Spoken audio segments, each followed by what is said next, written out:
সন্তোষ শর্মা পার রয়ের এজেন্ট এর প্রথম মিটিং এ আনছে বিএনপি। দেখেন, শুভেচ্ছা বাংলাদেশ পরিষদের সাধারণ সম্পাদক বিশিষ্ট সাংবাদিক সন্তোষ শর্মা শুভেচ্ছা ব্যক্ত করেন। আমি ভাগ্যবান, আমি যখন বক্তব্য রাখতে উঠছি তখন মাননীয় ভারপ্রাপ্ত চেয়ারম্যান আমাদের কাছে আমি কৃতজ্ঞতা। তারেক রহমানের উপস্থিত আছে। এখন কবেন তারেক রহমান লন্ডনে থাকেন, চিনেন না? একবার না একাধিকবার সন্তোষ শর্মাকে তারেক রহমানের মিটিং এ ছিল। এই দেখেন, আবার দেখেন। মাননীয় ভারপ্রাপ্ত চেয়ারম্যান, আমি গত দিনের ন্যায় আজকেও ভাগ্যবান যে আমার বক্তৃতার সময় আপনাকে পেয়েছি, সেজন্য কৃতজ্ঞতা জানাচ্ছি। মাননীয় ভারপ্রাপ্ত চেয়ারম্যান, আপনাকে বাংলাদেশের সনাতনী সম্প্রদায় এবং বাংলাদেশ পুজোজ্জীবন পরিষদের লক্ষ লক্ষ নেতা কর্মীর পক্ষ থেকে বিজয়ার শুভেচ্ছা জানাতে চাই। কালবেলার প্রকাশক এখন কে জানেন? কালবেলার প্রকাশক এখন বিএনপি। নুরুদ্দিন অপু তারেক রহমানের সাবেক এপিএস, এই কালবেলার প্রকাশক এখন সে। সন্তোষ শর্মা বিএনপির কর্মচারী, এখন রয়ের এজেন্ট হয় বিএনপির কর্মচারী। বিএনপি যদি এরপরও বলে ভারতের সাথে আমাদের সম্পর্ক নাই, তাইলে হবে উল্টা বিএনপি মূর্খসোদা সাপোর্টার গুলো বলে আমি নাকি রয়ের এজেন্ট। সন্তোষ শর্মা না, এই বিএনপি ক্ষমতাটা আসলে আওয়ামী লীগের মতো আলেম পেটাবে। হারুন ইজাহার রেডিয়ন আবারও আপনার ধরবে। এম এম আকাশ কইছে না, বিএনপি এবং বামজোট উভয় বর্তমান দক্ষিণপন্থী প্রতিক্রিয়াশীল ধর্মীয় শক্তিগুলোকে আরো সংগঠিত হওয়ার সুযোগ দিতে নারাজ। এই বিএনপি কি জিয়ার বিএনপি? এই বিএনপি কি খালেদা জিয়ার বিএনপি? এই বিএনপিকে কি আপনারা ক্ষমতায় দেখতে চান? আপনাদের কাছে প্রশ্ন রেখে গেলাম।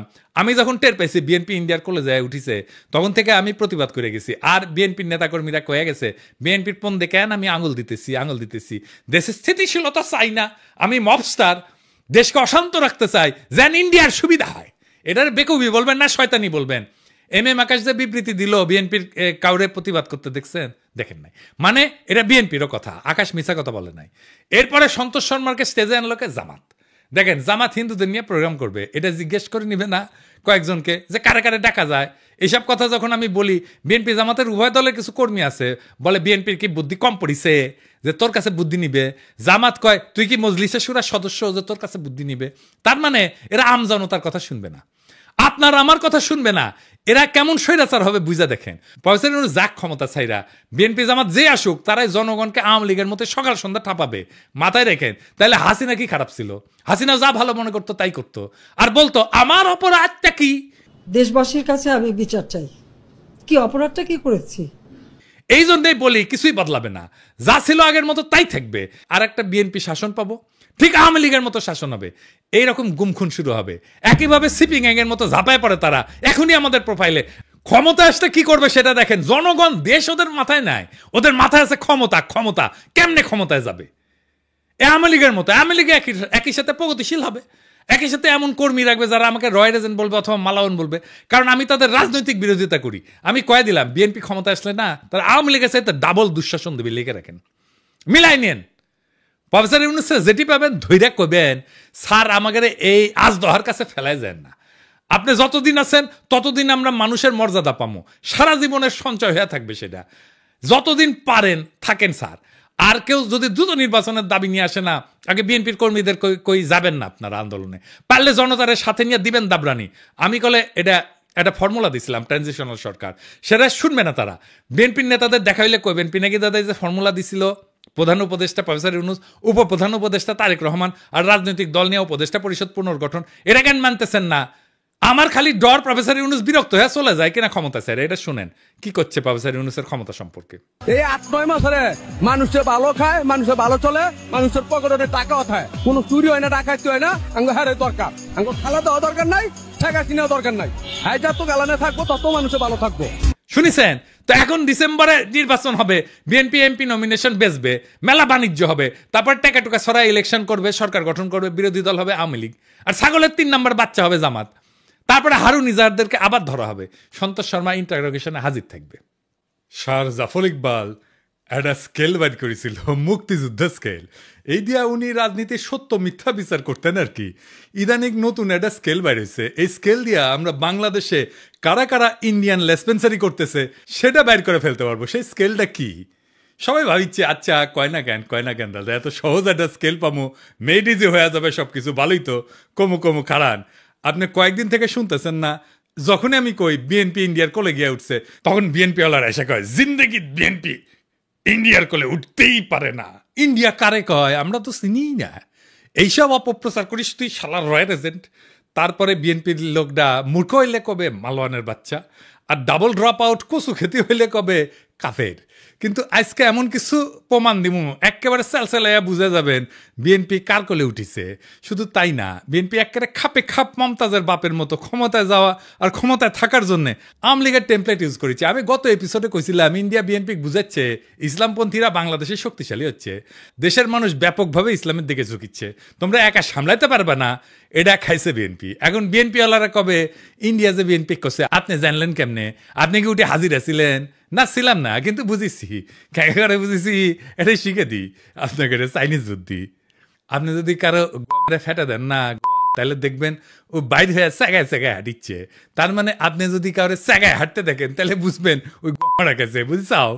এইবার আসে দেখি ইন্ডিয়ার খাস লোকেরা বাংলাদেশে কি করছে। বিএনপির সাথে বামেগের ঐক্য হয়েছে, বিএনপির সাথে বামেরা থাকবে, রাজপথে নাকি আন্দোলনও করবি, মাশাআল্লাহ।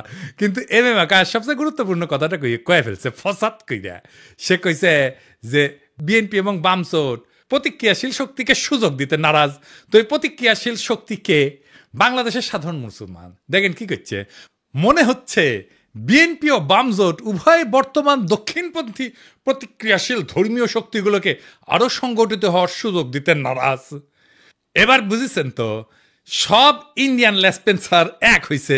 বামেরা কেন এতদিন পরে ঐক্য করে? এই যে নৌকা লাঙ্গল ধানের শীষ সব সাপেরই একই বিষ, এটা কার স্লোগান? CPB slogan. এখন বিএনপির সাথে ঐক্য করার জন্য দেওয়ানা হয়ে গেছে সিপিবি বামেরা। দেখি যাও কোন হারবাল খাইছে, কলিকাতা হারবাল খাইছে। তারা কইতো বিএনপি নিজেই মুক্ত বাজারপন্থী, বিএনপি আওয়ামী লীগের মধ্যে শ্রেণীগত কোনো পার্থক্য নাই, তারা মুক্ত বাজারে বিশ্বাস করে। করে তারা বলতো আওয়ামী লীগ বিএনপির বাইরে, জোট মহাজোটের বাইরে একটা বিকল্প শক্তি চাই। এখন কেন ঐক্য চায় বিএনপির সাথে? তারা হরতাল ডাকিছিল, মানে সিপিবি, সেটা বিএনপি হ্যাংলার মতো সাপোর্ট দিছিল, প্রায় দেয়। সাপোর্ট দিলে তো ভালোই, আমাকে একজন যদি সাপোর্ট দেয় তাহলে তো ভালোই। কিন্তু সিপিবি কয় আমরা কি বিএনপির সাপোর্ট চাইছি? চাই নাই তো। রামপালে কয়লা ভিত্তিক বিদ্যুৎ কেন্দ্র নিয়ে একটা আন্দোলন করেছিল বামেরা, আমি তখন সিপিবির। তো সেই রামপাল পর্যন্ত লং মার্চে গেছি, সেই লং মার্চে বিএনপি নেতা কর্মীরাও ছিল, চান্দাও দিচ্ছে, আমি নিজে চান্দা তুলিছি বিএনপির অনেক লোকের কাছ থেকে। তো আওয়ামী লীগ থেকে কইছে বামেরা বিএনপির সাথে ঐক্য করিচ্ছে, তো সাথে সাথে লাভ দিয়া কয়া উঠছে আনু মোহাম্মদ বিএনপির সাথে ঐক্যের প্রশ্নই ওঠে না। দেখে যাও এখন কেন বিএনপির সাথে ঐক্য হয়? এই এমএম আকাশকে সে শেখ হাসিনার আমলে লিখেছিল সমকালে, এর জন্য কলে আমি সিপিবি থেকে বহিষ্কার হই। আমার কোনো রাগ নাই, মানে আমি কইছিলাম ওরে বহিষ্কার করতে হবে, তা উল্টে আমি বহিষ্কার হয়ে যাই। সে লিখেছিল তবে ঘটনা যাই ঘটুক, প্রগতিশীল মুক্তিযুদ্ধের পক্ষের শক্তির এক্ষেত্রে যা করণীয় সেটা হচ্ছে 1971 সালের পরাজিত প্রতিক্রিয়াশীল সন্ত্রাসী শক্তিকে যদি আওয়ামী লীগ রাষ্ট্রীয় বল প্রয়োগ করে দুর্বল এবং নিঃশেষিত করতে পারে, তাতে বাগড়া না দেওয়া।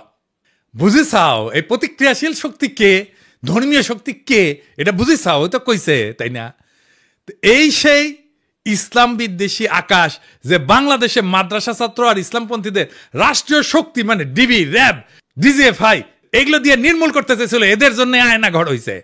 তার সাথে বিএনপি ঐক্য করে কার পিড়িতে?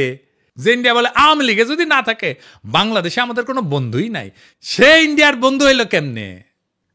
হ্যাঁ, ওরাই কইছে যে দলের সাথে ভারতের সম্পর্ক ঐতিহাসিক, মানে আওয়ামী লীগের সাথে। আওয়ামী লীগ নিজের ওয়েবসাইটে ট্যাঙ্গে রেখেছে, দেখিছে আও কইছে আমাদের সাথে আওয়ামী লীগের সম্পর্ক ঐতিহাসিক।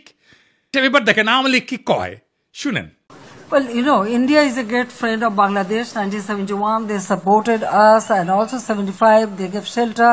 ভারতকে যে দিয়েছি সেটা ভারত সারা জীবন মনে রাখবে। আপনাদের এই দান কোনোদিন আমরা শোধ করতে পারবো না। আমাদের সম্পর্ক ভারতের সাথে যেটা ঐতিহাসিক, যেটা আমাদের রক্তের সাথে সম্পর্কিত, আর চায়নার সাথে আমাদের একটি অর্থনৈতিক সম্পর্ক। আগামী বছর আমরা 50 বছর পূর্তি উৎসব করব। আমাদের বিজয় ভারতের বিজয়, বুঝছেন? আমাদের উন্নয়ন ভারতের উন্নয়ন, ভারতের উন্নয়ন আমাদের উন্নয়ন। ভারত বাংলাদেশ মৈত্রী দীর্ঘজীবী হোক। আমরা ভারতের পক্ষ থেকে জয় বাংলা আমাদের ভারতের বন্ধুরা নির্বিঘ্নে বলে। আমি আমাদের আওয়ামী লীগের মন্ত্রীদেরকেও দেখেছি এদিক ওদিক তাকিয়ে থতমত খায়। কেন আমরা আমাদের এই বন্ধুদের জন্য সঙ্গে জয় বাংলা জয় হিন্দ বলতে পারবো না আমি জানি না, আমি বললাম। এখন বিএনপি দাবি করলো যে তারা ভারতের সাথে সমমর্যাদার বন্ধুত্ব চায়, আমরা কেন বাকি থাকবো? তো গয়েশ্বর দাদা কইল বিএনপিও ভারতের সাথে বন্ধুত্ব চায়। আবার দেখেন এই যে ইন্ডিয়ান রয়ের স্টেশন কমান্ডার রাজেশ অগ্নিহোত্রীর সাথে বিএনপির স্থায়ী কমিটির সদস্য গয়েশ্বর চন্দ্র রায়ের কন্যা অর্পণা রায় এখন কি যেন লিখিচ্ছে, সাইন করিচ্ছে, দেশ বেঁচে দিচ্ছে বলে হয়, বুঝছাও? রয়ের লোকের সাথে গয়েশ্বর রায়ের পরিবারের কাজ কি? এবার আসেন দেখি এই বন্ধুত্ব হওয়ার পরে মির্জা ফখরুল কি কয়, শুনেন।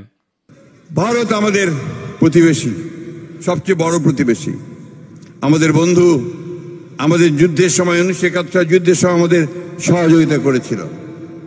আমরা ভারতের কাছে সবসময় প্রত্যাশা করি যে ভারত বাংলাদেশের মানুষের পাশে দাঁড়াবে।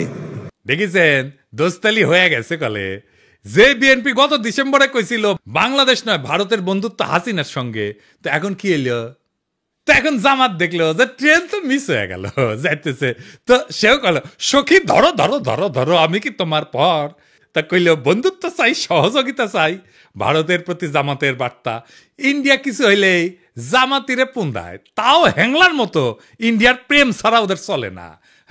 ওই যে গান আছে না, হয়তো কিছুই নাহি পাবো তবুও তোমায় আমি দূর হতে ভালোবেসে যাবো। ওই করে দূর হতে ভালোবেসে যাবে জামাত ইন্ডিয়াকে, বুঝছাও? কিছু পাবে না। তারপরে এখন প্রফেসর ইউনুসকে মোদি কইতেছে বাংলাদেশে কোনো নির্দিষ্ট দলকে সমর্থন করে না ভারত। হ্যাঁ, এই যে ভারতের ফেও ধরা, বন্ধুত্বের ফেও ধরা, দেওয়ানা হয়ে যাওয়া ইন্ডিয়ার বন্ধুত্বের জন্য, এটা কেন? ইন্ডিয়া বাংলাদেশে এমন একটা ধারণা তৈরি করেছে যে ইন্ডিয়া ছাড়া বাংলাদেশে কেউ রাজনীতি করবে পারবে না। ইন্ডিয়ার সাথে গুড টার্মসে না থাকলে বাংলাদেশে ক্ষমতা আসা যাবে না। ইন্ডিয়া আর্মি ঢুকে দেবে বাংলাদেশে, ইন্ডিয়ার নামে কাপড় নষ্ট করে ফেলে। এরা মনে হয় যে বজরং দলের এই পান্ডার কথায় ডরে কাঁপে, বুঝে যাও। শুনেন, বাংলাদেশ এবং পাকিস্তানকে সারা পৃথিবীর মানচিত্র থেকে আমরা মুছিয়ে দেব। বজরং দল হুঁশিয়ার করছে বাংলাদেশ পাকিস্তানকে। এবং আবারও বলছি, ভারতবর্ষ থেকে যারা পাকিস্তানের প্রেমী, যারা পাকিস্তানের গুণগান গাইছে, যারা গাইছে বাংলাদেশের গুণগান, তাদেরকে বলে রাখছি বজরং দল থেকে হুঁশিয়ার দিয়ে দিচ্ছি, আগামী দিনে তোমরা কিন্তু এই ভারতবর্ষকে ছাড়ো, এই ভারত মাতাকে তোমরা ছাড়ো, হাতে অস্ত্র তুলে রাখুন। পাকিস্তানকে কড়া ভাষায় জবাব দিতে হবে। অথবা ওই গদি মিডিয়ারে রংপুর হারসিটাঙ্গাং কাইটা নেওয়ার গল্প শুনে ডরায়। बांग्लादेश का ये वाला जो राज्य है इसका नाम है रंगपुर। ये रंगपुर जो है, अगर ये कब्जा हो गया रंगपुर जगह तो काम खत्म हो गया। अगर हम इसको कब्जा कर ले तो ये पूरा बराबर हो जाएगा। हमारा जो पतला गर्दन था चौड़ा हो जाएगा। अब मोहम्मद यूनुस ये सब चीजों को समझो, वरना अगर ये कब्जा कर लिए तो कहानी खत्म हो जाएगा। চট্টগ্রাম যদি ভারতে চলে আসে তাহলে কিন্তু বাংলাদেশের জন্য শুধু নয়, গোটা পৃথিবীর যারা বে অফ বেঙ্গল বা বঙ্গোপসাগরকে দখল করার চেষ্টা করছেন তাদের জন্য ভয়ঙ্কর চিন্তার কারণ হবে। মালদ্বীপে কি হোগাসাইটা মুইজু ক্ষমতা এসেছিল? নেপালে কি খড়গা প্রসাদ শর্মা ওলি ও কি ইন্ডিয়ার হোগাসাইটা ক্ষমতা এসেছিল? শ্রীলঙ্কায় কি অনুরা কুমার দেশনায়কা ইন্ডিয়া তেলায় তেলায় ক্ষমতা এসেছে? এই ছোট ছোট দেশগুলা ভারত বিরোধিতা নির্বাচনী ম্যানিফেস্টো দিয়া যদি ক্ষমতা আসতে পারে, তাহলে বাংলাদেশের রাজনৈতিক দলগুলো ডরায় কেন? প্রত্যেকটা রাজনৈতিক দল ইন্ডিয়া চাটার জন্য উন্মুখ হয়ে থাকে কেন? তাইলে যারা মনে করে ইন্ডিয়ার চাটলে বাংলাদেশের রাষ্ট্র ক্ষমতা আসা যাবে না, রাজনীতি করেন না, বাংলাদেশে ভোটে দাঁড়ায়েন না। বাংলাদেশে ভারতীয় আধিপত্যবাদের অবসান যার ভোটের প্রতিশ্রুতির 1 নাম্বার প্রতিশ্রুতি না হবে, তাদের ভোটের ক্যাম্পেইন শুনবেন না, ওই ক্যান্ডিডেটের এলাকা ঢুকতে দিবেন না। এই ইন্ডিয়া সিপিবিরে ঢুকাইছে বিএনপির কান্দে চেপে ইন্ডিয়ান এজেন্ডাগুলো বাস্তবায়ন করতে। যেই সিপিবি অভিন্ন গোয়েন্দা রিপোর্টের উপরে ভিত্তি কইরা সিপিবির দলীয় পত্রিকা একতায় বর্ষা বিপ্লবের সময় প্রচার করেছিল ফ্যাসিবাদ অনুরাগী নানা ধরনের তথ্য বিশ্লেষণ, বিবরণ, ব্যাখ্যা এবং বিবৃতি। যখন গণ অভ্যুত্থান বিপ্লব চলছিল তখন পুরা জুলাই মাস এবং আগস্টের 5 তারিখ পর্যন্ত একতা সংগোপনে নীরবে তাদের গণবিরোধী এবং নিন্দনীয় কার্যক্রম চালায় গেছে। আর এখন এই প্রগতিশীল হওয়ার ইন্ডিয়ান লাইনে বিএনপি নামিছে। এম আকাশে বক্তব্যটা কবে দিছে জানেন? 28 জানুয়ারি 2025। আর সেইটা পইরা মুগ্ধ হইয়া অসল মালদের নিয়া স্বপ্নে বিভোর বিএনপির জীর্ণ বৃদ্ধ নেতারা প্রগতিশীল হওয়ার একটা লাইন পেয়ে গেছে, ঝাঁপায় পড়েছে তাদের দিকে। পতিত ফ্যাসিস্ট হাসিনার শাসনামলে যখন খুনিদের জুলুম নির্যাতনের বিরুদ্ধে লড়াই করাটা ছিল প্রধান কর্তব্য, তখন নিপীড়নকারীদের দোসর এম আকাশের ভূমিকা ছিল ঘৃণ্য দালালির। 2018 সালের পর থেকে বামপন্থীদের মধ্যে থেকে যখনই কোনো আন্দোলন নিয়ে কেউ আগাইতে চেয়েছে তাদের বিরুদ্ধে নামছে, নিন্দা এবং কুৎসা উঠাইছে এই আকাশ, দিবালক সিংহ এবং চট্টগ্রাম পোর্ট লুণ্ঠনকারী মাহবুব জামান। সিপিবির মধ্যে ফ্যাসিস্ট বিরোধীদের এরা ট্যাগ দিত A to Z ঐক্যপন্থী হিসাবে। খুনি হাসিনা সরকার ফেলার জন্য এরা বিএনপি জামাতের সাথে ঐক্য করতে চায়, এই অভিযোগ তুলা সিপিবিতে তাদের রাজনৈতিক প্রতিপক্ষকে কোণঠাসা করা হইতো। আর এখন এই এম আকাশ সাহিত্যে বামপন্থীদের মধ্যে সবচেয়ে প্রো বিএনপি তাত্ত্বিক হিসাবে। এখন কাদের সাথে কৌশলগত জোট করতে হবে এদের সেই সিগন্যাল দিচ্ছে ইন্ডিয়ারা, সাথে নেমে পড়ছে এজেন্টগুলা। লেখক মুস্তাক আহমেদ নির্যাতিত হয়ে কারাগারে মৃত্যুবরণ করলে এর প্রতিবাদে ঢাকার রাস্তায় আন্দোলনের নামে ছাত্র ইউনিয়ন। তখন গ্রেপ্তার হওয়া 6 ছাত্র নেতাকে বিপদগামী বলে ঘোষণা দেয় সিপিবি এম আকাশ। সংগ্রামরতদের ধরে শারীরিক নির্যাতন করে জেলে পুরতে পুলিশকে উৎসাহ দিয়েছিল এই দলটির আওয়ামী লীগপন্থী নেতারা। কতটা নিষ্ঠুর নির্মম বাটপার হইলে নিজ দলের নেতাকর্মীদের বিরুদ্ধে রাষ্ট্রশক্তিদেরকে লেলাই দিতে পারে। ফ্যাসিস্টদের এই সহযোগী সিপিবির নেতারা তাদের প্রাণাধিক প্রিয় মুজিব তনয়া খুনি হাসিনার পলায়নের 9 মাসের কম সময়ের মধ্যে স্বপ্ন দেখতেছে বিএনপির ঘাড়ে ভর করে রাজনীতির ময়দানে আশ্রয় নিবে, আসন্ন পার্লামেন্টের মেম্বার হবে। আর বিএনপি গণবিরোধী এই সমস্ত পসামেলের ভাগারে পরিণত হইতে চাইতেছে। ইন্ডিয়ার পরামর্শে সোয়ার পথে হাঁটতে গিয়া ইনশাল্লাহ এভাবে মহাসড়ক খারাপে বিএনপি নিজেও জয় বাংলা হয়ে যাবে আওয়ামী লীগের মতো। এই এম আকাশ কয়দিন আগে মেঘনা গ্রুপের মোস্তফার এপিসোড করেছিলাম না, দেখেন কি খাতির এই এম আকাশের। তাহের ভাইয়ের সাথেও বসিছে একই টেবিলে, তুই নাকি কমিউনিস্ট, তো দুর্বৃত্ত আওয়ামী অলিগার্কের সাথে তোর কি সম্পর্ক রে আকাশের বাচ্চা? উই তো তোর শ্রেণী শত্রু। দেখেছেন সব ইন্ডিয়ান রসুনের প্রগতিশীল টুপকি একই সাথে। সিপিবি অফিস কেন আমি দখল করে নেওয়ার কথা বলি দেখেছেন, বুঝেছাও? এই জন্যে আজ এইভাবে বাংলাদেশের আকাশে জমিছে বিশ্বাসঘাতকতার ঘন মেঘ। এক সময় যে রাজনীতিবিদরা মুক্তির গান গাইছিল আজ তারাই ভারতের দাসত্বের ঘুঁটি হইয়া নোংরা ষড়যন্ত্রের খেলা খেলিচ্ছে। বিএনপি জামাত আর সিপিবি একে একে সবাই বর্ষা বিপ্লবের চেতনাকে পায়ে দলিত কইরা দিল্লির দরবারে মাথা নত করিছে। ক্ষমতার লোভ আর বিদেশি প্রভুদের সন্তুষ্ট করার লজ্জাজনক প্রতিযোগিতায় তারা হারাইছে নিজেদের আত্মা, বিকায় দিছে দেশের স্বপ্ন, কিন্তু বাংলাদেশ মাথা নত করার জন্য জন্মায়নি। এই মাটি এই মানুষ বর্ষার বর্জ্য বিদ্যুতের মতো জায়গায় উঠবে সমস্ত দাসত্বের শৃঙ্খল ছিন্ন কইরা। বর্ষা বিপ্লবের চেতনায় দীপ্ত নতুন প্রজন্ম শপথ নিছে কোন ভারতের পদলেহনকারী এদেশের শাসন করবে না। কোন ভণ্ড সোগান আর মেকি প্রগতিশীলতা আমাদের রুখতে পারবে না। আমরা ঘুমন্ত না, আমরা কেবল ঝড়ের অপেক্ষায়, আমরা বিজয়ের জন্য আগায় চলছি। বজ্রকণ্ঠে ঘোষণা দিতে বর্ষা বিপ্লবের চেতনা অমর হোক, ভারতীয় আধিপত্যবাদের অবসান ঘটুক, ইনকিলাব জিন্দাবাদ।